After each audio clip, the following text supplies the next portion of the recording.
Eh ben, bienvenue Nicolas. Je suis super contente de t'avoir dans cet épisode où on va parler surtout de notre parcours. On va peut-être inspirer ou donner envie à certaines personnes qui nous écoutent de se lancer dans le bain, que ce soit froid ou chaud, et puis aussi d'avoir confiance en sa capacité, je pense à s'ouvrir à des opportunités, sa capacité à développer aussi une entreprise qui fasse sens pour nous.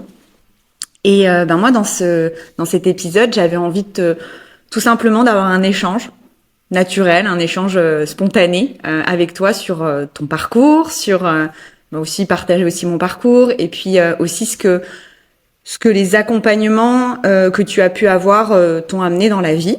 Voilà. Et puis, si tu pouvais te présenter déjà, ce serait déjà bien, parce que peut-être que mon audience ne te connaît pas encore. Ok, cool. Merci en tout cas pour l'invitation. Pour l'échange, j'en doute pas. On va voir si ça leur donne envie de faire des bains froids. Ça m'a fait rire du coup quand elle allait dire ça. Et moi qui je suis aujourd'hui, je suis Nicolas Veilla. Je suis coach et mentor business / mindset. Donc j'accompagne les entrepreneurs tant sur leur posture d'entrepreneur que sur le développement de leur business, principalement à l'aide des réseaux sociaux, mais aussi grâce à leur réseau. Tu auras l'occasion de découvrir ça dans nos échanges, mais le lien qu'on a vu en off entre c'est quoi les accompagnements que tu as fait, les opportunités que ça t'a ouvert. Et j'ai un pote qui me saoule avec ça, tu vois, pour réajuster ce positionnement avec le côté réseau depuis des lustres. Il est enfin content parce que je le fais. Et on avait listé, tu vois, on avait parlé des barbecues que je fais à la maison. On avait listé à l'époque, quand il est passé là sur les 4 jours et qu'on a bossé sur son brand, on avait listé 32 partenariats, et après il m'a dit arrête, t'en as trop déjà. Donc on aura l'occasion d'échanger tout ça, mais il y a ce côté-là aussi où pour moi, tu vois, si on devrait parler d'unfair advantage, donc ces avantages déloyaux qu'on vous dit de miser dessus souvent, et je pense que tu en as déjà parlé, peut-être dans ton contenu ou au travers de ta formation, c'est de miser dessus, et c'est qu'est-ce que vous faites beaucoup plus facilement que tout le monde. Et puis je dirais aussi, en dehors de ton aspect coach, c'est beaucoup de l'originalité, ton lifestyle, parce que c'est vrai que ça c'est quelque chose qu'on retient. Et aussi, moi comment je pourrais t'identifier, c'est te caractériser, c'est vraiment parce que ça fait un moment, ça fait 1 an et demi qu'on se connaît. Je dirais aussi ce côté, je te fous des coups de pied au cul, mais de manière très bienveillante, et surtout, en fait, je pense qu'aujourd'hui, c'est ce qu'on attend d'un coach aussi, d'avoir autant une posture bienveillante, de dire mais non, mais là tu pars en live, et le dire de manière totalement spontanée et naturelle, de dire mais là tu fais de la merde quoi. Et ça, j'aime beaucoup ça dans ta posture, et aussi ce côté hyper original que tu allies aussi, ce qui te plaît, le côté collectif avec tes barbecues, le côté aussi bain, moi j'adore le côté sport aussi, et que tu partages ça aussi à ton audience. Je trouve ça très inspirant de l'autre côté, tu vois, du côté de l'audience. Ouais, oui, parce que pour remettre du contexte, du coup, que tout le monde comprenne, c'est que j'ai un brand qui est assimilé à un viking. Allez savoir pourquoi, j'essaie de demander aux gens qui m'ont mis ça sur le dos en 2018, j'ai essayé de m'en débarrasser en 2020, mais c'est revenu avec des inconnus qui me connaissaient pas. Et en fait, je prends des bains froids, j'allais dire tous les jours, là en ce moment, quasiment tous les jours, à part quand je suis à l'autre bout de mon lit. Et encore hier, je l'ai pris, tu vois, mais c'était avant que ça m'arrive. Et pour moi, tu vois, ce côté... En fait, j'avais un côté sur les réseaux, et quand on me connaissait pas, qui était très dur, et où t'avais cette impression de coup de pied au cul, mais t'avais pas la côté douceur du nounours en guimauve, tu vois. Aujourd'hui, ça a été assagi, parce que ceux qui me connaissaient m'avaient fait ce retour-là de, en fait, on te voit, et c'est une bonne partie de toi, mais en fait, on voit pas le vrai côté, et on a l'impression que c'est que du dur, et que le mec, il va te fracasser la gueule, tu vois. Toi, tu l'as vécu depuis 1 an et demi, on pourra en parler de comment on s'est rencontrés dans les accompagnements. Mais pour moi, c'est aussi un avantage parce que je pense être l'un des peu, en tout cas en francophonie, qui a ce côté de coach qui va te mettre des coups de pied au cul et qui va te dire franchement ce que tu dois faire. Et pour moi, ça fait partie du job, et pas être dans toujours la transformation ou prendre des pincettes pour dire aux gens. À un moment donné, les gens ils t'ont payé, ils t'ont pas payé pour être leur meilleur pote, ils t'ont payé pour être la seule personne qui va te dire ce que tout le monde n'ose pas te dire. Et puis je dirais même, quand on met les gens face à leurs responsabilités, ou en tout cas on les met face à leurs contradictions, c'est là qu'ils bougent aussi. Et alors je suis pas là pour casser du sucre sur des programmes, mais parfois je trouve que certains programmes business enfin en tout cas manquent de pas d'humanité, mais en fait tout le monde est mis tout le monde est mis pareil. Il y a beaucoup de monde parfois où on veut imposer un système à quelqu'un et c'est comme ça, alors qu'on a chacun une personnalité. Et justement, tu vois, d'arriver à être près de ses clients. Tu vois, moi, je suis près de mes clientes. Quand elles dérivent, ben, je les recadre, quoi. Non. Ouais, mais je pense qu'en fait, je les comprends aujourd'hui, ces programmes-là, même si je ne les cautionne pas. Je les comprends et nous, c'est un peu notre unfair advantage. C'est comme on n'a pas la vision, en tout cas moi je l'ai pas, je sais pas quelle est la tienne, de créer un programme avec 500 personnes dedans, à terme, bah, on peut se permettre d'être au plus proche d'eux, on peut se permettre de personnaliser les accompagnements, de personnaliser les stratégies, d'être là quasiment tous les jours ou régulièrement dans la semaine, alors que oui, il y a de l'humain dans les autres accompagnements, mais c'est différent. Okay. Parce que, tu vois, des fois, on va te vendre du one-one. Mais oui, tu as accès à des one-one, mais one-one ne veut pas dire, tu vois, quand tu vas chercher la clarification des mots ou du sens, ça veut pas dire que tu as un suivi individuel, personnalisé, où quelqu'un va te dire, bah attends, t'as pas fait tes actions aujourd'hui, tu vois. Ouais. Mais je Et pense les gens, ils font l'amalgame, tu vois, pour eux, one-one égale, bah, suivi personnalisé. Mais après, quand tu reviens sur les conditions, on va te dire, ben non, on t'a vendu, oui, t'as accès à des one-one, c'était bloqué, on t'oriente dessus, mais à aucun moment, on t'a vendu un suivi personnalisé. Mais comme les gens font l'amalgame, et je pense que je l'aurais fait à l'époque, bah, tu me vends un truc où j'ai accès à des one-one, pour moi, je me dis, cool, il y a un suivi, tu vois. Et en fait, on fait le raccourci avec tellement... En fait, il y a tellement de choses aujourd'hui qui sont accessibles sur le marché, et tellement qu'on voit pas. Je pense qu'on est deux petits parmi des mastodontes. Mais c'est pas parce qu'on est petit qu'on est moins bon. Bien au contraire, tu vois. Alors, moi, je suis totalement OK là-dessus. Pourquoi? Et aussi, pour mon audience, c'est un message aussi pour elle.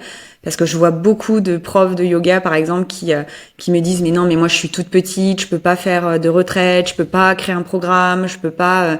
Et en fait, au contraire, moi, je pense, tu vois, par rapport à des gros, aujourd'hui, ils ont le privilège de nous avoir en proximité, de pouvoir être dans notre dans notre énergie, dans notre avec nous quoi au quotidien. Et ça, pour moi, c'est une valeur énorme d'avoir la personne qui a conçu sa méthode, auprès de soi, et puis de pouvoir lui parler. Cette proximité, pour moi, elle a pas de prix. Et je pense que une personne qui va se lancer, si elle a cette conviction profonde que elle a autant sa place que les gros, parce que justement c'est pas les mêmes personnes qui vont venir la voir, et puis ce sera pas également la même façon de travailler.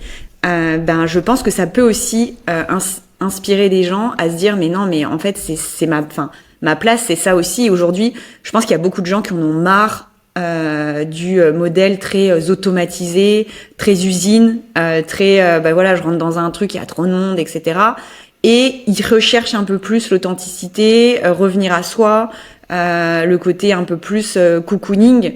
En tout cas, moi, c'est ma vision des choses, et je trouve que, par exemple, moi, j'ai beaucoup grandi des fois dans des petits univers. C'est ça qui m'a fait grandir, parce que je me sentais à ma place, j'avais pas l'impression d'être une étiquette. Et je pense que ça a toute sa place dans un accompagnement sur des gens qui souhaitent notamment construire une nouvelle activité ou créer quelque chose de nouveau pour eux, plutôt que... Alors après, je dis pas, des gens qui sont déjà très expérimentés, d'avoir quelqu'un et juste payer pour avoir une personne tous les mois, ou pour avoir une personne, avoir accès un peu à la tête de la personne, si c'est quelqu'un d'américain ou quelqu'un qui est très connu, ok. Mais je trouve que quand on a vraiment envie de se faire accompagner, je trouve que c'est intéressant d'avoir des plus petits formats pour aller un peu plus en profondeur de tout. Mais bon, c'est peut-être qu'un point de vue. Je pense que toi et moi, on le voit parce qu'on est à l'intérieur de certains programmes. Tu vois, pour compléter, pourquoi les gros aujourd'hui, ils ont plus cette possibilité de flexibilité? Parce que quand tu rentres entre 100, 200, 500 clients, tu peux pas sortir de ton modèle. économique et donc de la stratégie que tu leur enseignes, parce que si tu fais une exception, il y a 500 exceptions qui arrivent derrière. Et donc ça devient un bordel à gérer, donc ils sont obligés de te recadrer en permanence. Ce que nous, on peut ajuster avec l'écosystème existant des gens. Tu vois, il y a des programmes, tu vas arriver avec une chaîne YouTube, un podcast, machin, on va te dire non, concentre-toi sur ce qu'on t'enseigne. Alors que, pour moi, ça reste une plus-value aujourd'hui. Pourquoi ? Parce que tu vas renforcer ton réseau, parce que tu as ces moments en off qu'on a eu au début, tu vas avoir ces moments en off qu'on a à la fin, tu crées du lien parce que tu passes 1h30 de plus avec une personne pendant un enregistrement, et les gens qui nous écoutent, ou quand bien même il y en a qui nous écouteront peut-être pas jusqu'à la fin, tu vas avoir encore plus sur le podcast que sur la vidéo, à moins que tu écoutes tes YouTube en premium avec juste les écouteurs dans les oreilles, moi ce qui m'arrive de le faire, c'est qu'en fait c'est un principe comme dans l'hypnose où la voix elle va s'ancrer dans l'inconscient de la personne. Parce que tu es en train de faire peut-être pas ton yoga, tu vois, mais tu es en train de faire ton sport, tu es en train d'aller courir, tu es en train de faire à manger, tu es en train de ranger, et tu as la voix de la personne qui est là. Donc forcément, la voix va s'ancrer et tu vas plus facilement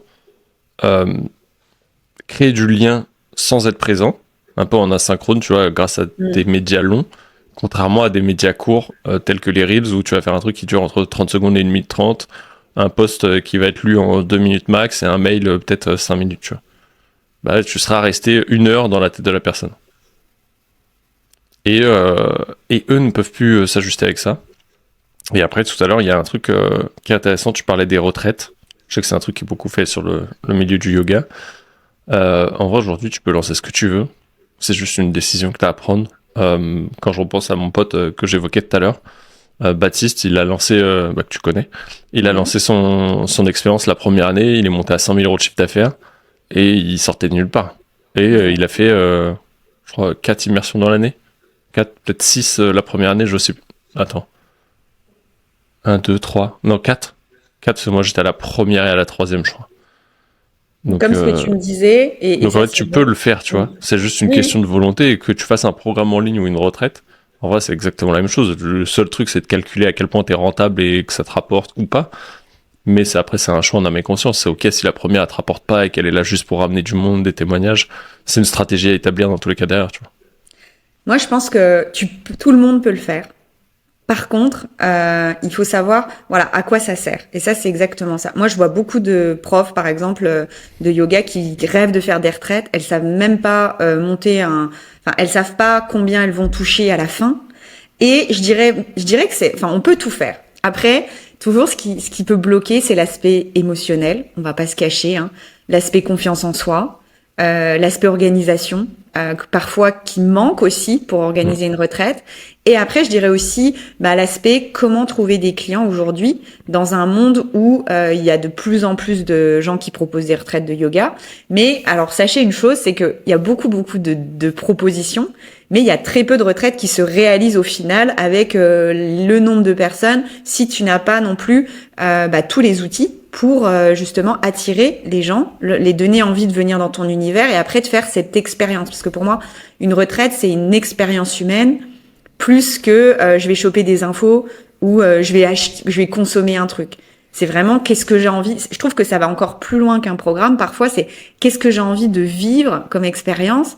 Et je vais m'imprégner de l'énergie de l'autre aussi, dans son contenu, dans aussi voilà de le fait de la voir, de voir comment le feeling que j'ai avec, pour justement aller faire cette immersion, enfin faire cette expérience qui va peut-être changer des choses dans ma vie. Ouais. Et moi, je te donne un exemple. Bon, ça n'a rien à voir. Je suis allée quand même avec un gros coach du business en septembre. C'était pas une immersion, c'était un séminaire. Et en fait, j'ai dégommé une peur que j'avais depuis 2 ans en l'espace d'un après-midi. Et pour moi, c'est ça, en fait. Une immersion, une retraite, c'est aussi ça. C'est un moment, t'es dans un cadre tellement différent, ton environnement, tu le changes, tu te retrouves face un peu plus à toi-même. Et là, tu vas aller sortir des choses que tu n'aurais jamais sorties. Tu vas t'autoriser des choses parce que les autres vont s'autoriser aussi. Et moi, je trouve que c'est ça la magie de la retraite. Et je pense qu'il y a beaucoup de personnes qui ont envie de faire des retraites pour ça. Mais après, il faut savoir les structurer. Il faut savoir aussi, pour moi, créer tout un parcours client derrière ça. Parce que moi, je l'ai vécu. Je vais les faire flipper. Non, c'est pas faire flipper, au contraire. Mais en Enfin, vrai, tu vois, là, tu donnes le cas pour les retraites, mais je me dis, tu crées un programme en ligne, pour tout. c'est exactement la même chose. C'est qu'en fait, au début, on se dit, bah, c'est facile, je vais vendre un truc, les gens, ils vont venir parce que je vais faire des publications et que je vais dire, ah, tiens, je suis prof de yoga ou je suis coach. Bah, en fait, tu vois, on en discutait avec mon client quand on a fait l'échange hier sur le podcast, c'est que, en fait, avant, t'arrivais, tu mettais un panneau dans ta ville, barbershop, et tout le monde venait se faire tailler la barbe, tu vois. Aujourd'hui, tu mets un panneau devant chez toi, tu te fais imprimer des cartes de visite, t'as beau faire un site internet, t'as beau ouvrir tes réseaux sociaux, les gens, ils ne viendront pas. Mm, c'est exactement Pourquoi? ça. Parce que, je sais pas combien il y a de profs de yoga, tu vois, ça aurait pu être intéressant, mais sur les coachs, je crois que c'est les chiffres de 2023 ou 2022, t'avais genre 8000 coachs. Et les gens, ils se disent, oui, je vais pas trouver de taf. On Mais en doit pas fait, t'as être très 8000 loin. Hein. coachs pour 70 millions de Français. Mm. Enfin, ça va, ça fait genre 3000 clients chacun. Un truc comme ça. Un peu plus peut-être. Mais les stratégies d'acquisition ont changé. C'est Mais ça. le problème, c'est que ce qu'on oublie quand on est... et moi, je l'ai vécu au démarrage. Moi, j'ai démarré avec une casquette de photographe et vidéaste en 2018, officiellement. Bah, en fait, tu trouves pas du job comme ça. Mm. Et en fait, au début, tu te lances et tu dis, ah, bah, en fait, c'est chaud. Parce C'est que ça, tu je te te lances, dirais. mais s'il y a personne. Et en fait, on est tellement passionné par ce qu'on fait, parce que souvent on se lance un peu en mode ikigai, business passion, bah on oublie le fait que quand tu ouvres même ne serait-ce qu'une micro-entreprise, donc pour certains ils ont encore l'ancienne appellation qui est auto-entreprise, donc la nouvelle appellation depuis quelques années c'est micro-entreprise, ça veut bien dire ce que ça veut dire entreprise, ça veut dire que vous devenez un chef d'entreprise que vous le vouliez ou pas, et donc un chef d'entreprise a plusieurs casquettes à porter, à savoir celle de l'acquisition client et de faire rentrer des clients en permanence dans son business, celle de la comptabilité et fiscalité. Sur une micro, ça va, il y a juste son URSSAF à déclarer, mais c'est quand même déjà assez casse-couille pour certains. Et derrière, de livrer ses clients. Ouais. Et de se montrer, du coup. Mais ça s'ajoute plus sur l'acquisition client. Et en fait, on oublie ces casquettes-là. Et plus vous évoluez, plus il y aura d'autres casquettes qui vont s'ajouter. Le casquette, pareil, tu vois, t'attires des clients, mais tu dois leur vendre à un moment donné quelque chose. Après, c'est pour ça, ça nourrit quand même. Moi, je sais que j'ai beaucoup de personnes qui sont assez multipotentielles dans mes clientes aussi. Ça nourrit aussi cette diversité. De toute façon, l'entrepreneuriat, quand on me dit non mais je trouve une niche, je trouve quelque chose, je vais me faire chier. Non, t'as tellement de casquettes à avoir au fur et à mesure. T'apprends tellement tous les jours qu'en fait, non, c'est vraiment un métier hyper varié. Même si tu fais que du yoga entre guillemets, tu fais pas que du yoga en fait, tu fais plein de choses. Et c'est ce que je trouvais c'était intéressant de venir vers soi, donc c'est-à-dire ton business, comment tu le structures, c'est quoi pour toi pour que pour que tu puisses récupérer aussi un business rentable, durable aussi, donc ce parcours client. Mais je dirais même aussi, je vais aller plus loin, je dirais aussi pour le client. Moi, j'ai fait un parcours de prof de yoga, j'ai été dans beaucoup de formations de yoga, j'ai été dans plein d'immersions, etc. Et je me suis toujours rendu compte que ce qui me manquait, c'était vraiment après, il y avait pas de suite. C'est-à-dire, je faisais une formation, puis après, au revoir, et plus personne. C'est horrible, en fait. C'est comme si, c'est un arrachement un petit peu, parce que et je trouve que justement d'aller concevoir quelque chose qui soit vraiment plus étendu dans le temps, un vrai parcours, c'est ça qui amène aussi aux gens de se sentir plus proche de toi-même et aussi de le vivre mieux en fait. C'est comme si si t'avais pris une drogue forte et d'un coup t'arrêtes quoi. Ouais, mais Parfois sur certaines immersions quoi. il y aura plusieurs types de personnalités sur ça, tu vois, sur les gens qui veulent continuer parce que tu auras des gens qui sont bien dans l'écosystème et qui vont se dire je veux pas que ça s'arrête et donc ils voudront une continuité. À nous de prendre conscience aussi que ça te rapporte plus d'argent de garder tes clients et de les fidéliser, un peu comme dans une boutique où tu as un coiffeur, en général tu vas toujours chez le même. Moi j'avais un barbier, j'allais toujours chez le même. C'était cool.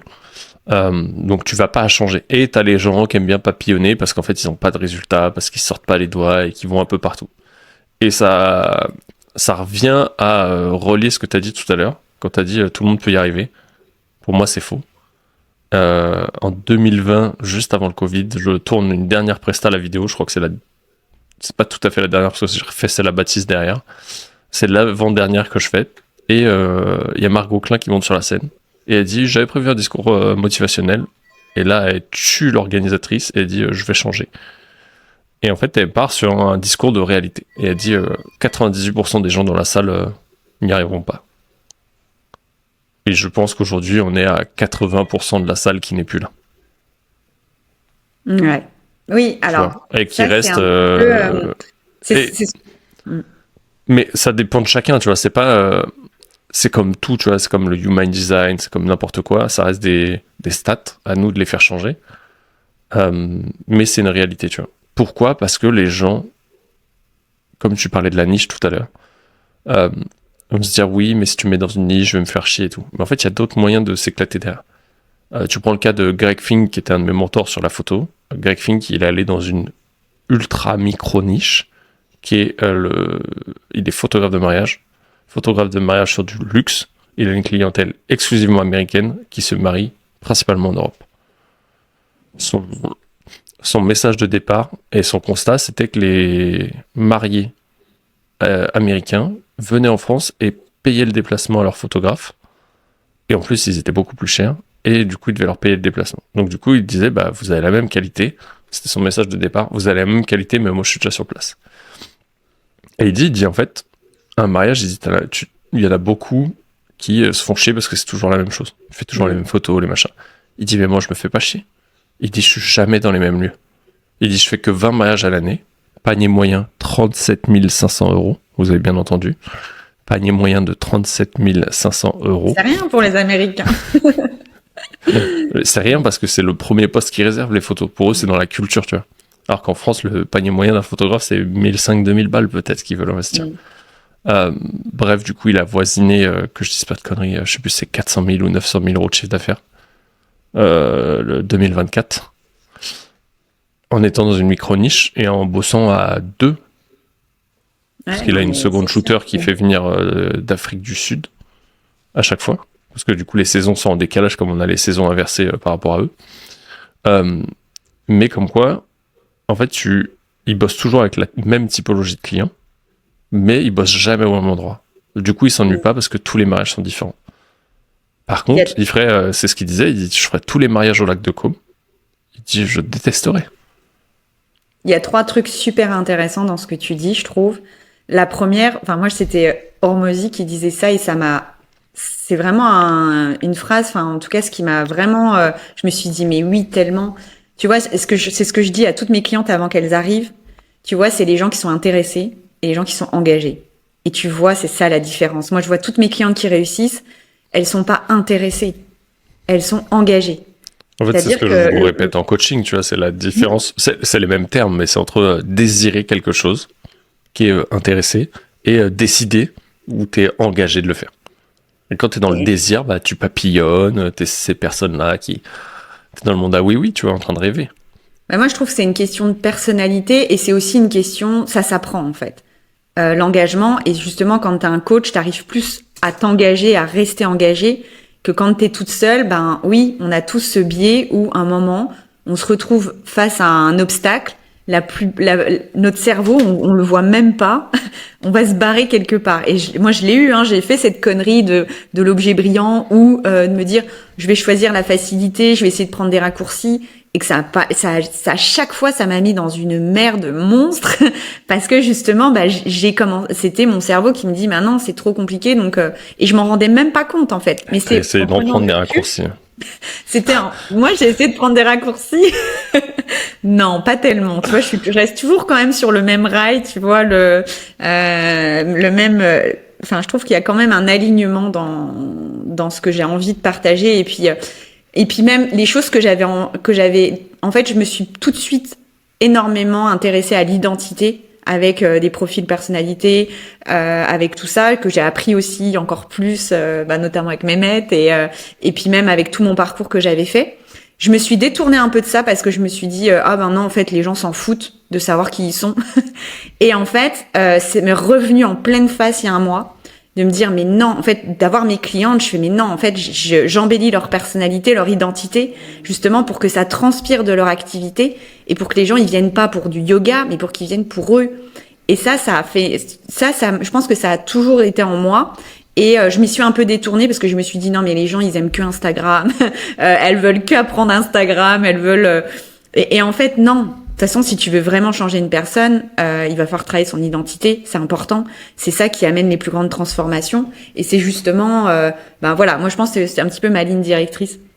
Et qu'est-ce que je voulais dire aussi par rapport à ça, par rapport au mariage et à la niche qu'on parlait. Moi, il y a beaucoup de filles que je vois qui me disent mais oui, mais moi je veux pas travailler qu'avec des gens riches. Et je dis en fait, c'est pas, tu peux aussi donner faire du bénévolat, tu peux donner des choses à des gens qui ont des besoins, mais déjà nourris tes besoins personnels aussi, parce que si tu crèves de faim, si tu peux pas aussi, si tu peux pas vivre de ton activité et que tu crèves la dalle et que t'es tout le temps dans ton sympathique ou t'es stressé, que t'es pas toi-même, etc. Même des gens qui sont, à qui tu vas faire des cours à 10 euros, ils vont le ressentir déjà. Donc moi je trouve que c'est dommage de se dire autant profiter aussi, parfois des clients qui voient la valeur et qui osent mettre de la valeur là-dessus. Souvent, c'est des clients beaucoup plus engagés. C'est des clients qui sont moins casse-couilles, on va le dire. Moi, ça m'est arrivé des fois de donner tellement de choses avec des prix très très bas où j'avais aucun respect de ce que je faisais en fait. Déjà vis-à-vis de moi-même, mais aussi vis-à-vis de mon public. Mais en fait, c'est pas forcément des gens qui ont de l'argent, mais c'est des gens qui ont vraiment envie de bosser avec toi et qui sont prêts à investir en eux. C'est un peu comme des coachs sportifs ou de la salle ou nous en tant que coach.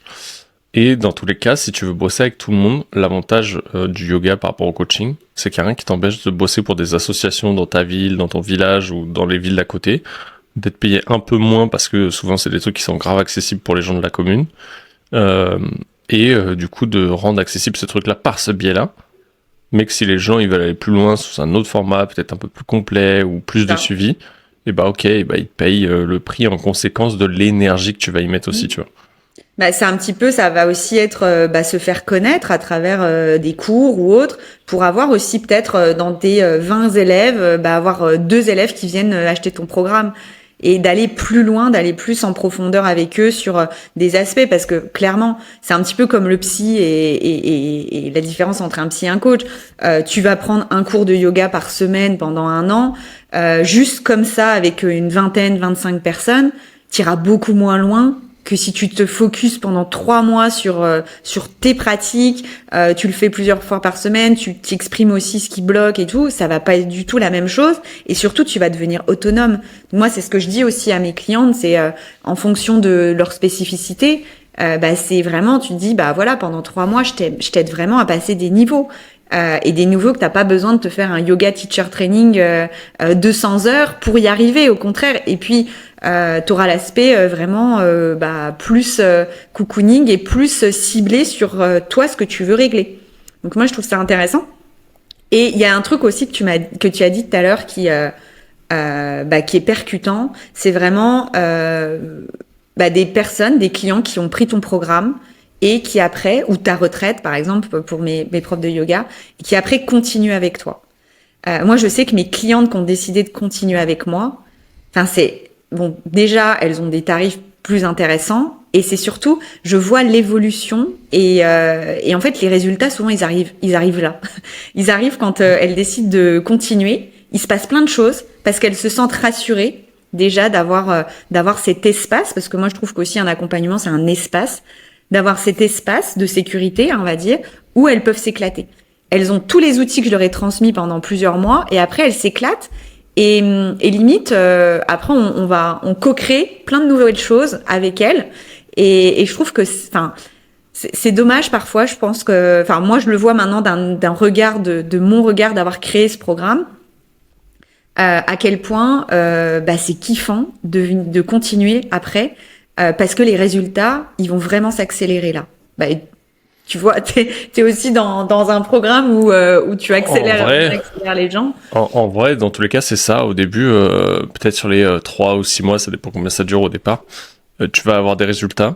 Les gens, ils sont trop contents. Et après, ils se disent non, je peux le faire tout seul, machin. Et en fait, quand tu libères, entre guillemets, les entraves ou les obligations de suivi ou d'engagement et d'action, parce que quand même, c'est des gros programmes, tu repars quand même avec des actions à faire assez régulièrement, bah en fait, t'es un peu guidé. Alors que quand t'es laissé à toi-même, c'est un peu comme quand tu t'es lancé au départ.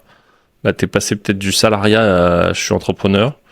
Et en fait, je suis libre comme l'air de mon emploi du temps, de ce que j'ai à faire. Et c'est la pire chose qui peut t'arriver. Sauf si t'es quelqu'un de hyper structuré. Il y a l'effet palier, tu sais, on en avait parlé. Hein. Ouais, Palier tu où vas tu monter des stagnes. paliers, tu vas avoir des paliers de stagnation où ils sont horribles à passer. Et si t'es tout seul, c'est encore plus horrible, tu vas tout remettre en question.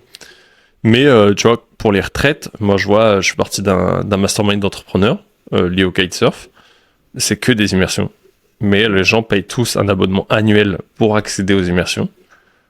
T'as quelques trucs supplémentaires dans les abonnements et ils ont rendu ça un peu sexy avec le temps, mais ils ont fait que augmenter le prix aussi, tu vois.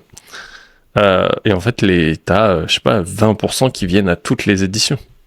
Et pourtant, les prix sont conséquents. Tu vois, c'est des prix à, je sais pas, entre les plus basses, pas 2024, mais 2023, c'était genre 2400 balles, hors taxe. À ça, fallait ajouter la TVA pour ceux qui étaient assujettis ou pas. La plupart ne le sont plus parce que c'est que des grosses boîtes. Mais si t'as pas le matos, tu rajoutes la log du matos. Si tu veux des cours, tu rajoutes les cours, tu rajoutes le déplacement. Les logements, c'est compris dedans, mais tu rajoutes les extras, boissons et ainsi de suite, tu vois, au bar. Donc en fait, tu te sors vite avec des notes à 5000 balles. Et ils font ça plusieurs fois dans l'année. Je vois les immersions à Baptiste, il y a des clients qui sont revenus d'immersion en immersion. Ouais. Après, les immersions moi, à je Manon pense que j'ai fait moi à l'époque où j'ai rencontré Baptiste il y a 6 ans en arrière avec Philippe, il y a des clients qui revenaient d'édition en édition et ça va dépendre de quelle est l'offre que tu vas leur promettre, comment est-ce que tu rends chaque expérience unique et ça s'apprend, tu vois. Si tu sais pas le faire, fais-toi accompagner, mais c'est des choses qui s'apprennent et c'est des choses que tu peux rendre uniques à chaque fois et comment tu fidélises les clients pour revenir. En fait, c'est une question d'être sentir dans une communauté. Je pense on a tous en nous l'envie de se sentir dans un groupe, qu'on le veuille ou non. Même les filles qui me disent solitaire. Je trouve que, par exemple, il y a beaucoup, moi, de profs de yoga qui se sentent hyper seuls, ou qui se sentent entourées, mais pas en profondeur. Enfin, en tout cas, c'est pas, elles se sentent pas forcément super bien avec leurs collègues ou autres. En fait, oui. Enfin, moi, je trouve que quand tu participes à ce genre de choses, tu t'intègres une communauté en fait, donc tu te sens un peu, tu te sens intégré et c'est ça qui viennent chercher aussi les gens. Moi, j'ai payé des programmes. Le j'ai tout le premier. soleil de Barcelone dans la tête. Excuse-moi, j'ai la météo parisienne dans mes champs. Là. Moi, la première formation que je paye, celle de QLRR, je crois que c'est 3000 balles. Je la paye juste pour accéder à des gens. La formation, elle est éclatée au sol. C'est de la merde finie. Mais je la paye pour accéder à des gens, à du réseau. J'en suis satisfait. Quand même, je sais que la formation, c'est de la merde. Celle d'Aline, à l'époque, quand je bosse avec elle, elle m'a envoyé un message un mois après, elle me dit « Qu'est-ce que tu fous dans la formation ?» Genre, j'avais pas le niveau. J'étais trop avancé. Et je dis « Je viens juste pour être avec des gens. » Elle m'a dit « Ok, c'est bon pour moi. » Parce que je paye pour accéder au réseau. Ouais, parce que pour moi, et c'est pour ça aussi que je fais ce pivot, tu vois, quand je le dis, je me dis, mais c'est une évidence, en fait, que j'aurais dû le faire avant.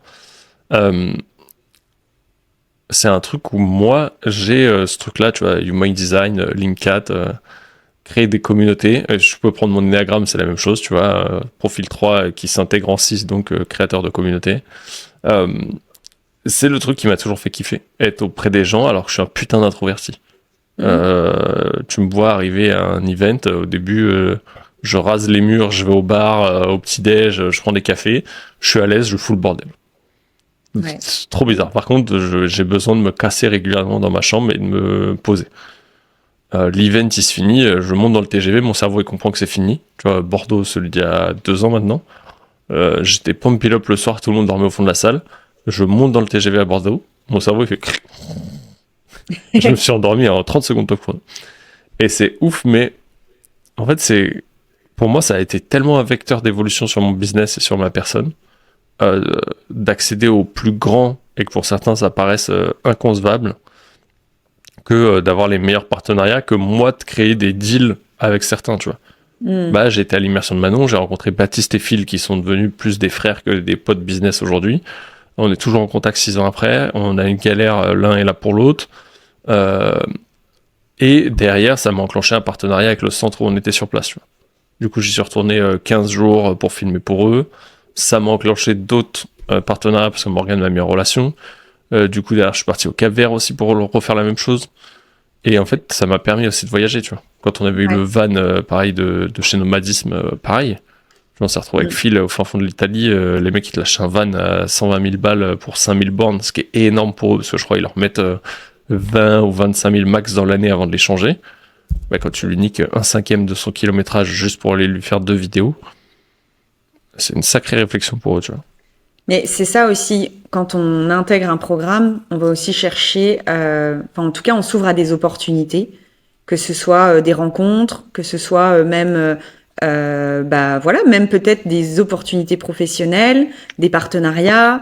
Et ça, il faut pas l'oublier aussi, que des personnes qui veulent juste du one-one, rester en cocon, je comprends, hein, et l'introversion, tu vois, moi je pense que j'ai aussi un côté un peu introverti au fond de moi, et je le sais, et aussi c'est pour ça que je me connecte aussi, que j'arrive à comprendre aussi des introvertis. Ça n'empêche pas qu'on peut développer une activité, et je dirais, après de connaître un petit peu, c'est quand que je peux venir dans un groupe, c'est quand que c'est quel moment dans la journée par exemple, ou dans ce moment je vais me préparer à venir dans le groupe pour aller chercher ce que j'ai envie de chercher, et après je reviens dans mon cocon, je viens me régénérer. C'est principalement ça, et je trouve que oui, intégrer un programme business déjà, je pense que c'est aussi s'ouvrir à des opportunités. Moi, par exemple, j'ai intégré un jour, rien à voir, hein, en tout cas, j'ai intégré un programme de love coaching, il y a en 2019. Et après, ça m'a ouvert une opportunité parce que je suis devenue coach chez eux.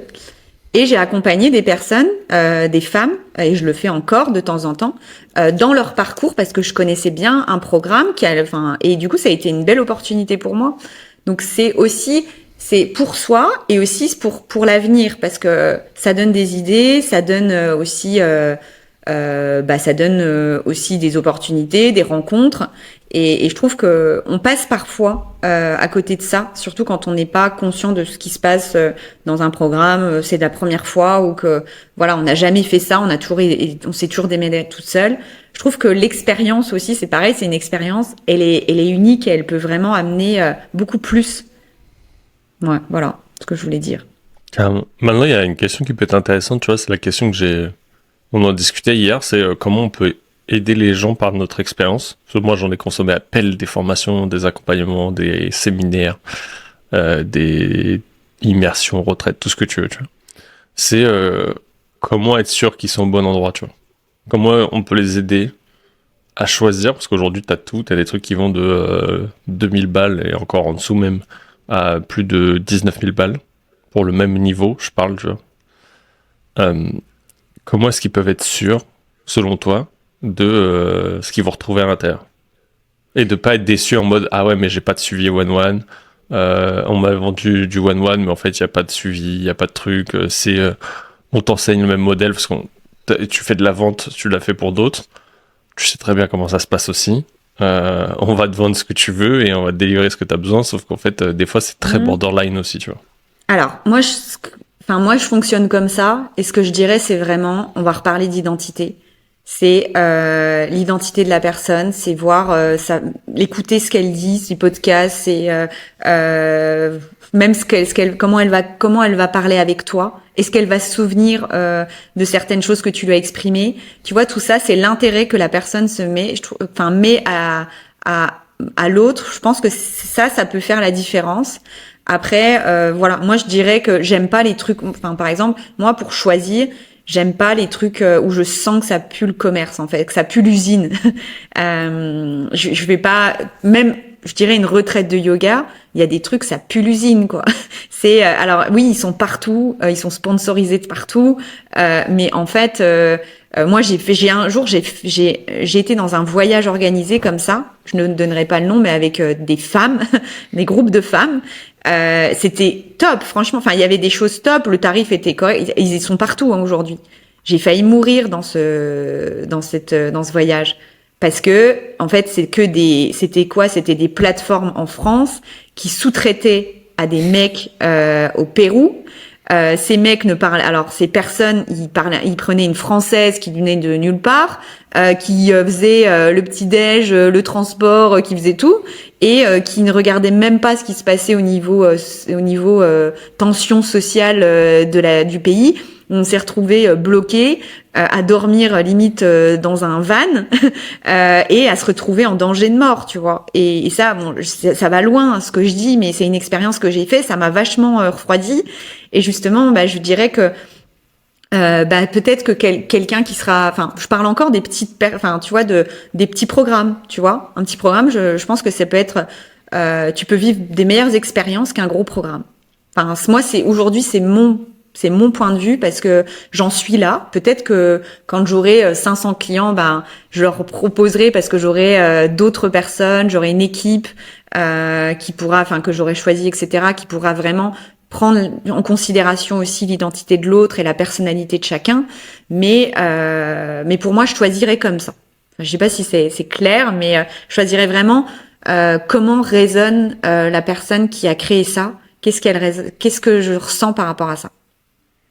Moi, je pense qu'il est important aussi, c'est derrière, tu vois, on le disait tout à l'heure, c'est que c'est déjà avant de prendre des appels,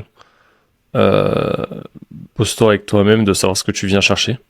Tu vois, est-ce que tu veux du groupe et connecter avec des gens? Est-ce que tu veux un programme qui fonctionne? Ou que taille, en général, ils fonctionnent tous. C'est juste est-ce qu'il va être adapté à toi? C'est une autre problématique, mais logiquement, dans les contenus, tu sais déjà ce qu'ils proposent. Et une fois que tu es au clair avec toi-même, est-ce que tu veux du groupe, est-ce que tu veux des one-one, mais est-ce que dans les one-one tu veux du suivi? C'est quoi le suivi que tu veux? Quelqu'un qui te pousse au cul en disant tiens regarde on avait défini telle action, est-ce que tu les as fait? Oui, non. Moi je sais que par choix personnel, j'ai mis un suivi en place avec mes clients où eux et moi on a le visu dessus sur un Notion. Ils ont un tableau de bord hyper simple mais tout autant stylé où à chaque call qu'on se fait, ils ont les actions, je les vois. Je sais où ils en sont. C'est ça, c'est avoir aussi ce suivi, de se dire je t'envoie pas que des vidéos et tu te démerdes et tu viens juste à mes coachings live. Je pense qu'aujourd'hui le suivi, même si on est tous des adultes et que si t'as pas fait le job, je le ferai pas à ta place. Je pense que c'est important et ça fait partie aussi du game d'avoir aussi un suivi. Et je pense que ça, il faut aussi se renseigner là-dessus. Après, moi, je te dirais d'un autre côté, alors peut-être parce que moi je fonctionne comme ça, il faut pas trop réfléchir non plus, je trouve. À un moment, plus tu réfléchis, moins t'agis. Et souvent, c'est parce que t'as peur. Et justement, si tu fais une expérience et voilà, si tu te plantes, tu sauras qu'après tu devras peut-être te poser une autre question avant d'intégrer un programme. Mais je te dirais que, moi je pense que déjà dans l'action, tu réussis. Déjà le fait de sortir d'une peur où tu te bloques à le passage à l'action, t'as déjà réussi 50% du taf. En fait, c'est intéressant ce que tu dis, c'est de pas être bloqué dans tes peurs quand tu vas choisir, et plus de le faire à l'intuition, quel que soit votre mode d'intuition. Mais par contre, ne choisissez pas un programme avec la peur. En mode, je vais devoir fermer ma boîte, ou je suis dans l'urgence, tiens, je prends celui-là parce que la promesse, elle paraît trop ouf. Par expérience personnelle de certaines personnes autour de moi qui l'ont fait, ça crée rien de bon pour toutes les parties. Bien au contraire. De toute façon, c'est toujours comme ça. Il faut suivre son élan d'envie et pas son élan du manque et de la peur, en fait. Et il y a beaucoup de vendeurs, on va dire, de programmes qui jouent là-dessus. Et justement, juste de voir, plutôt de voir les opportunités que ça peut dégager, de se faire accompagner par rapport au fait de le faire tout seul. De voir le temps que tu peux éviter de prendre et toutes les impasses que tu vas te prendre, les claques dans la gueule que tu vas te prendre.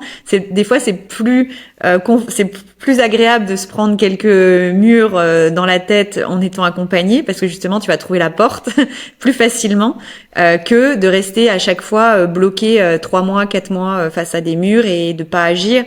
Et puis aussi faire avancer l'aspect émotionnel. Et moi, je suis persuadée que ça, c'est dur de le faire soi-même, clairement. Moi, je me fais accompagner, je me ferai toujours accompagner. À côté de ça, je fais une thérapie parce que c'est important aussi que d'apprendre à se connaître. Je pense qu'à un moment, quand on décide d'être entrepreneur, il faut aussi penser à prendre soin de soi et puis oser aussi demander de l'aide. Et si tu veux évoluer en tant qu'entrepreneur et surtout si tu veux faire évoluer aussi tes clients pour qu'ils achètent aussi un accompagnement avec toi ou un programme de yoga ou autre, bah c'est peut-être intéressant de se dire moi aussi je suis capable de le faire en fait, je suis capable de me faire accompagner parce que Mais sinon de ouf, hein. Si tu vibres que de la peur, que tu dis bah non, je me fais pas accompagner, j'attends d'avoir des clients, mais à un moment donné, si tes clients ils vibrent exactement la même chose que toi, tu vas les attendre longtemps en fait. Et moi, je vois beaucoup de femmes qui étaient à ça de venir avec moi, qui mettent plein d'actions. Alors, au moins, ça booste, hein. Qui mettent plein de publis, d'actions et tout. Mais en fait, je sais que le fond de la chose n'est pas là. C'est pas ça, en fait. C'est ta structure, c'est tout le côté entrepreneurial. Je trouve qu'il y a beaucoup de femmes qui sont en reconversion dans ce milieu. Par exemple, qui avait un poste de cadre même dans le marketing. J'ai vu des gens qui étaient dans le marketing, qui étaient cadres dans des grosses entreprises et qui se disent parce que j'ai été cadre dans une grosse entreprise, moi être entrepreneur ça va être super simple, ça va être tout simple. Mais moi je peux vous dire que j'ai été cadre dans une grosse entreprise, j'avais 25 personnes à gérer des mecs des fois cotés en bourse. Je me suis pris une sacrée claque dans la gueule en fait parce que ça n'a rien à voir. Le métier, en fait, construire un mindset d'entrepreneur, ça s'apprend. Ça s'apprend, ça se vit. C'est l'idée d'aussi de côtoyer, de se faire accompagner par des gens qui sont aussi dans l'entrepreneuriat, parce qu'on se rend compte que c'est pas du tout la même chose. Tu sors du salariat pour être entrepreneur, ta vie elle change complètement en fait. Il faut que tu changes tes habitudes, il faut que tu changes ton état d'esprit, il faut que tu oses un peu plus prendre des risques. Mais c'est aussi ça qui va vraiment te faire changer ta vie, en fait. De ouf. Et même si j'ai rien contre les fonctionnaires, mais moi, mes parents sont fonctionnaires, mais en fait, je les vois maintenant de loin. Je vois tous les murs qui se sont mis parce que ils cherchaient de la sécurité avant tout, et justement, leur créativité a été complètement inhibée par ça. Et justement, je pense que quand t'en es à te poser la question de devenir entrepreneur, je pense que c'est un petit peu des fois toute la créativité que t'as pas, ta place que t'as pas été prendre pendant des années, t'as une soif d'enfin prendre ta place, quoi. Ouais, j'allais rebondir sur un truc, mais j'ai oublié. Ah si, ouais, moi je comprends pas les gens qui se font pas accompagner. Moi je suis rentré dans le truc, je me suis dit, en fait, c'est soit tu veux essayer par toi-même et t'es prêt à perdre 1 an et demi. Je comprends pas les gens qui sont prêts à perdre 1 an et demi. Pour moi, le temps, c'est la seule énergie que tu consumes, que tu ne récupéreras jamais. J'ai pris, ok, je prends un accélérateur, tu vois, c'est même pas un raccourci, c'est juste, t'as un truc qui te permet de monter la tour Eiffel avec un ascenseur, pourquoi tu veux la monter avec l'escalier, tu vois? Et en plus, Et que l'escalier ressemble à un labyrinthe, tu vois. Allons directement voir depuis là-haut à quoi ça peut ressembler, tu vois. Et pour moi, ça reste indispensable, comme on le disait tout à l'heure, c'est que tu peux être entouré, qu'à la moindre question, si t'es prêt à poser ta vulnérabilité sur la table, tu vas aussi réaliser, tu vois, je l'ai eu moi au mastermind en juin dernier, phase de doute, de questionnement et autres, je pose l'interrogation sur la table, bizarrement dans la salle, on est 8, t'as la moitié de la salle qui vivait la même chose, mais qu'osait pas le mettre sur la table, tu vois. Donc en fait, en plus, en étant dans un groupe, tu permets aux autres aussi soit d'accepter, soit de réaliser la situation et que tous évoluent dans le même temps, tu vois. Ouais.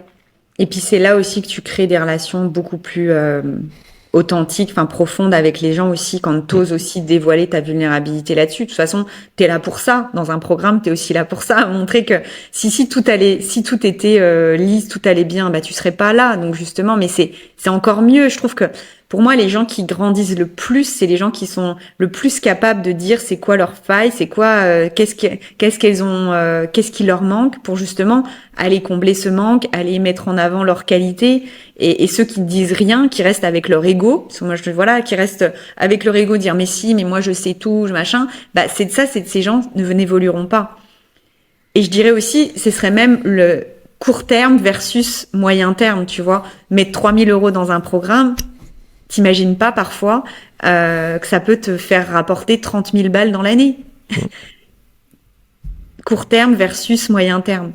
Mais ça, non, tu regardes que ton court terme, tu regardes juste ta dépense, mais tu regardes pas les fruits que ça va t'apporter, et même pas qu'en question de chiffre d'affaires, aussi en expérience, en en libération émotionnelle aussi de tout ce que t'as dans ta charge, même ta charge mentale en permanence de dire mais purée, j'arrive pas à avancer, etc.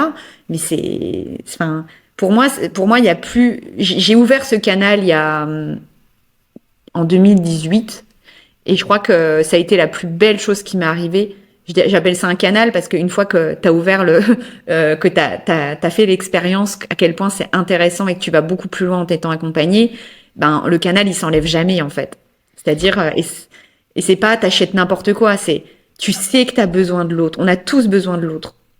Ouais, et puis t'as le côté aussi, il y a des choses que tu vois pas. Tu vois, moi, le fait d'être rentré avec Aline pour le réseau, bah j'ai bossé pour elle après, tu vois. Donc en fait, le programme a été largement remboursé derrière parce que j'ai bossé 3 mois avec l'équipe. Ouais. Le fait d'avoir bossé 3 mois avec l'équipe a enclenché un autre contrat qui dure depuis 4 ans. Programme dans lequel j'étais aussi rentré.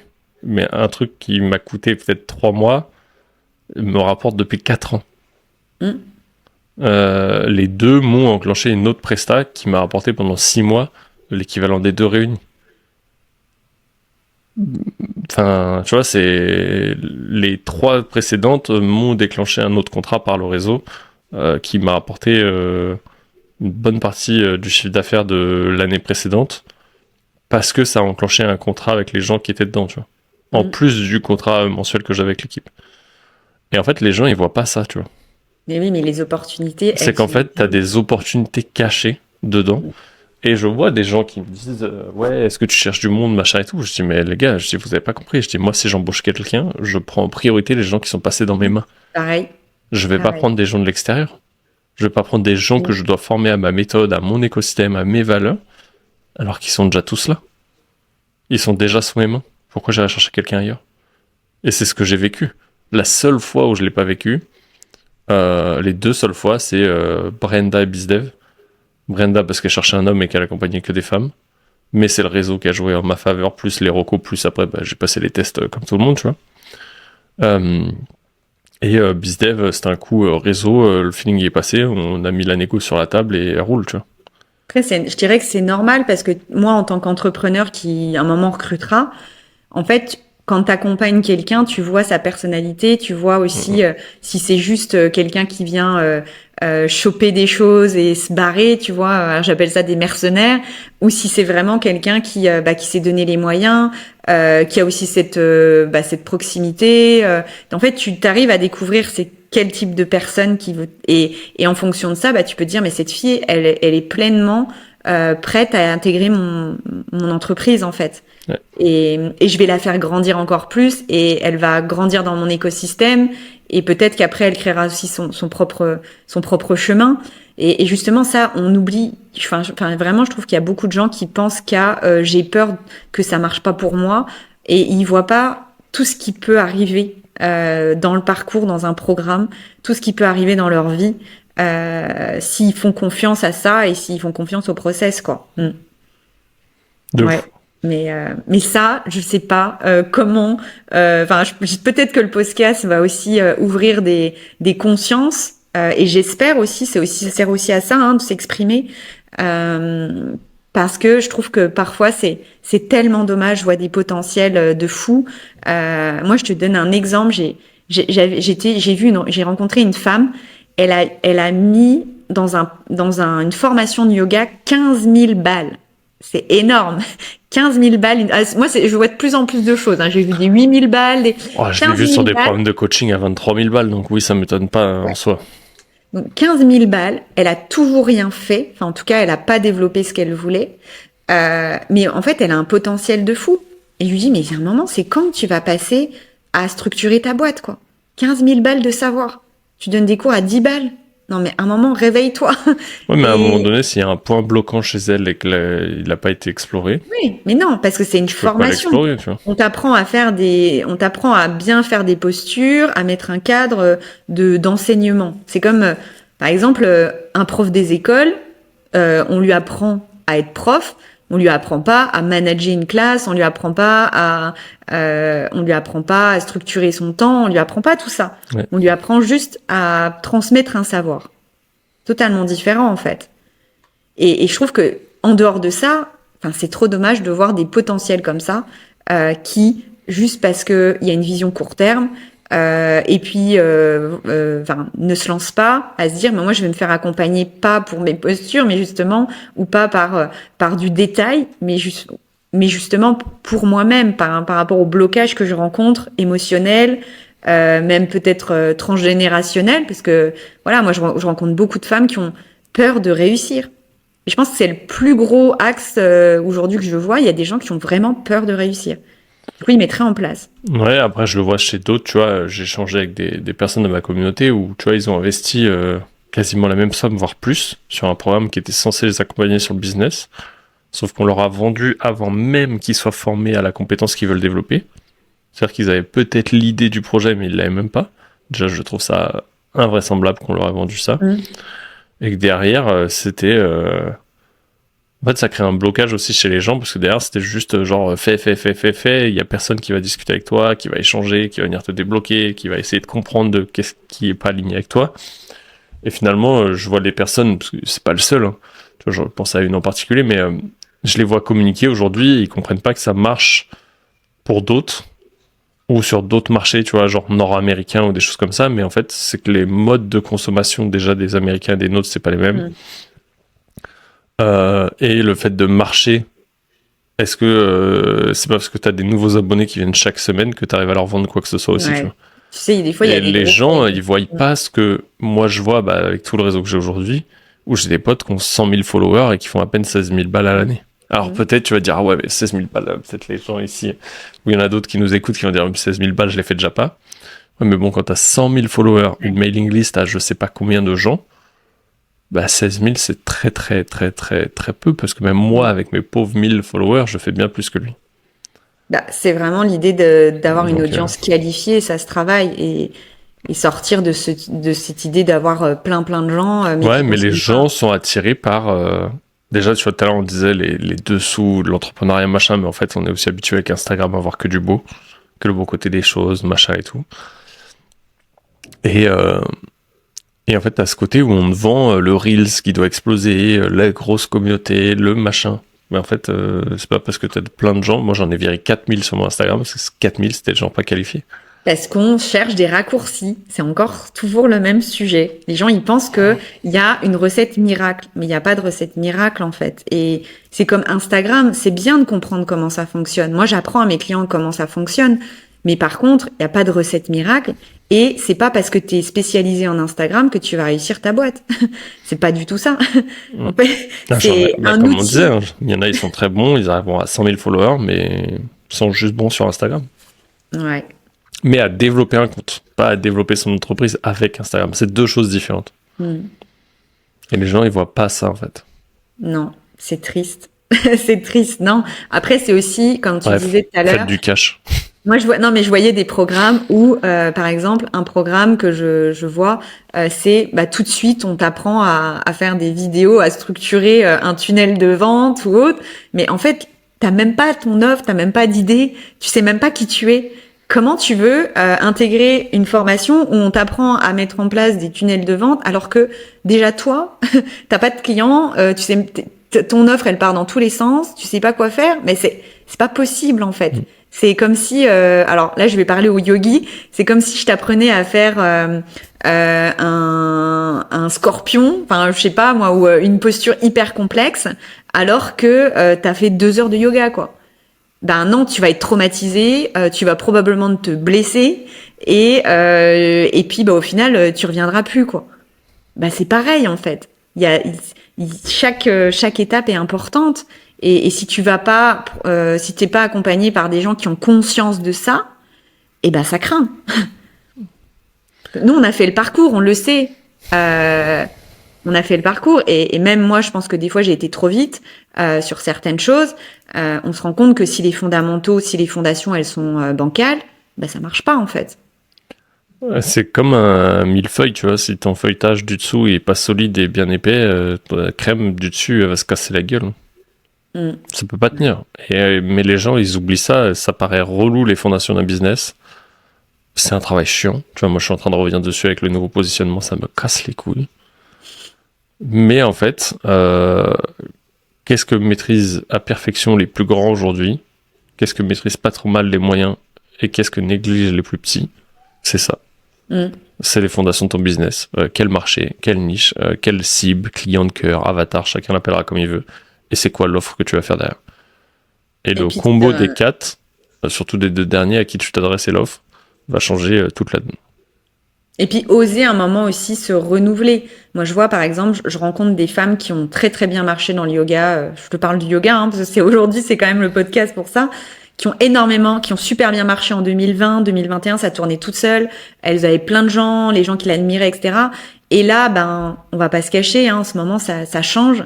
Et aussi cette capacité à revenir, à rechercher tes fondations, à les revoir tout ça pour justement garder une durabilité, reprendre une stabilité et puis continuer à grandir.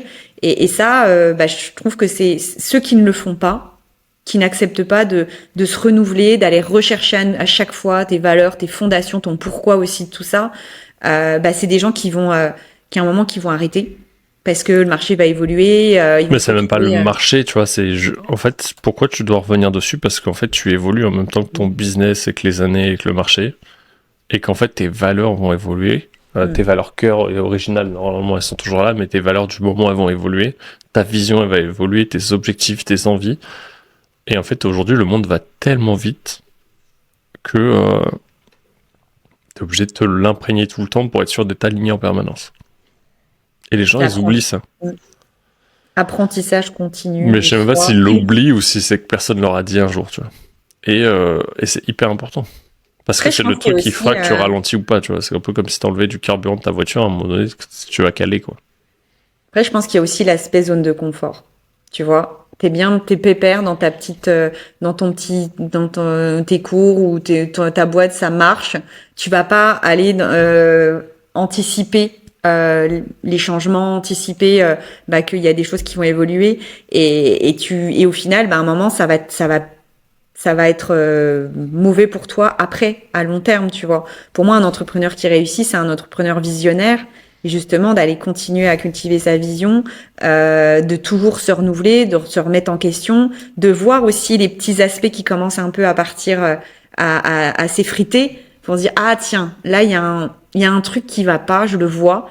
Au lieu que ça devienne au lieu que le petit problème devienne un énorme problème, je vais déjà commencer à regarder ce qui se passe et comment je peux le résoudre. Et ça, je trouve qu'il y a beaucoup de gens qui mettent, qui mettent ça sous le tapis et puis qui se disent, mais ça va, ça va continuer. Sauf qu'après, ça peut être très compliqué pour revenir en arrière, quoi.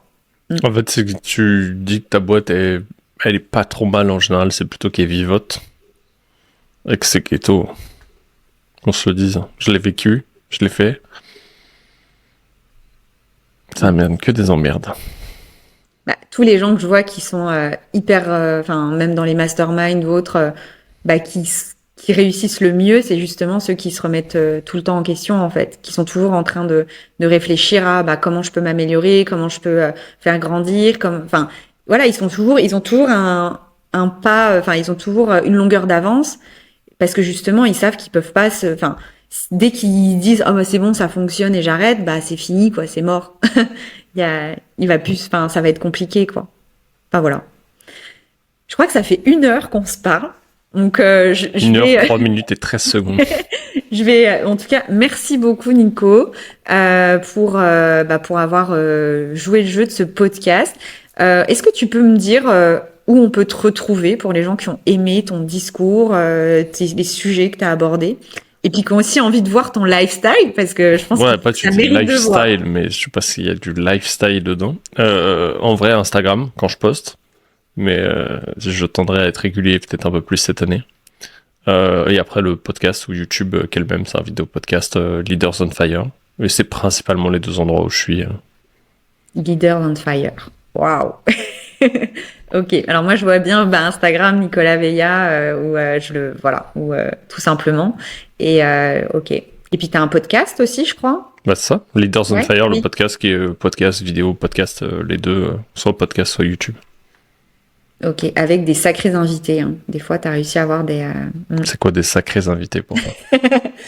Des gens qui sont assez évolués. T'as la chance d'avoir, de travailler avec des gens qui sont les leaders aussi. Et puis t'as réussi à trouver, je trouve, ce côté fun avec des outils de leader. Ça, je trouve ça vachement bien. C'est quoi fun avec des outils de leader? C'est-à-dire que tu étais dans des écosystèmes, des écosystèmes de leaders, et en même temps, tu t'en as fait aussi, toi, ta façon de faire, tu vois. Et je trouve que c'est ça qui fait la différence, et que comme tout le monde, tu vois, d'aller s'imprégner de formations ou d'apprentissages qu'on a eu et d'y mettre sa sauce, quoi, sa touche, comme je dis, qui va faire la différence aussi. Ma touche et tout ce qui m'a manqué dedans. Ouais, oui aussi. Et tu vois, moi qui ai un parcours où je me suis aussi bien formée en yoga, en coaching, en business coaching, que ce soit en France, aux États-Unis, au Canada, j'ai découvert tellement de choses. En fait, je peux pas dire j'ai des fois des personnes qui me demandent mais qu'est-ce que t'as fait comme parcours, t'as fait quoi comme formation, qui veulent être rassurées. Mais je pourrais dire, mais comment je peux t'expliquer ça, en fait? Tout ce que j'ai vécu, les expériences que j'ai vécues, je vais pas tout te dire, tu vois, mais justement, tout ce que j'ai compris, même au Canada, j'ai suivi une super formation l'année dernière, mais il y a des choses qui m'ont pas plu. Et je dis, mais non, moi, je veux pas ça, en fait. J'ai envie j'ai envie d'apporter ce que j'aurais aimé qu'on m'apporte, en fait. Ouais, carrément. Ben voilà. Bon, je vais te laisser. En tout cas, je te remercie beaucoup pour avoir joué le jeu de ce podcast. Merci à toi. Et puis, j'espère que ça vous aura plu, cet épisode. J'espère que vous êtes restés jusqu'au bout. Et puis, on se retrouvera peut-être dans un prochain podcast, Nico, sur les bains froids ou les immersions. Qui sait, on pourra déployer un sujet. Et du coup, tu le mets sur YouTube ? Je vais le mettre sur YouTube, je vais le mettre sur Spotify. Et du coup, on peut faire ça, tu vois. C'est que si vous écoutez là jusqu'à ce moment-là, et qu'il y a quelque chose que vous voulez qu'on développe, que ce soit sur les immersions, les bains froids, les retraites, et qu'on aille vraiment creuser un sujet, vous nous le mettez en commentaire. Et comme ça, si vous voulez que Julie elle le fasse toute seule, ou qu'on le fasse à deux, ou qu'on invite du monde, et comme ça, on développe plus ce sujet. Et on saura qui a écouté jusqu'à la fin. Ouais, très bonne idée. Ça marche. Bonne journée et à très vite. Salut.